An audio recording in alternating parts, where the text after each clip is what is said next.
Bəs həmin bu şişlərin bədxassəli və yaxud da xoşxassəli olduğunu ev şəraitində bəzən olur qadınlar narahatlıq keçirirlər, çox qorxurlar onkoloqlara müraciət eləməyə. Necə təyin eləyə bilər ümumiyyətlə süd vəzlərimizdə hər şeyin qaydasında olduğunu?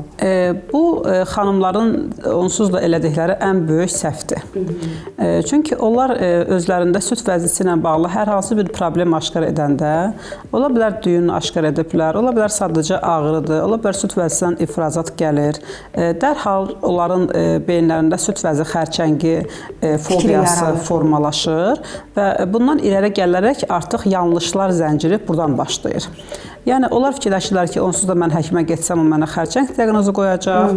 Başlayırlar öz başlarına dərmanlar içməyə, üzərinə törəmənin məsələn isti qoyurlar, soyuq qoyurlar və s. Yəni, özləri başlayırlar ev şəraitində nələrsə eləməyə və yaxud da ki, həkimə getmirlər. Ola bilər ki, maksimum bir ultrasəs müayinəsindən keçsinlər və təbii ki, bu da daha da vəziyyəti ağırlaşdırır.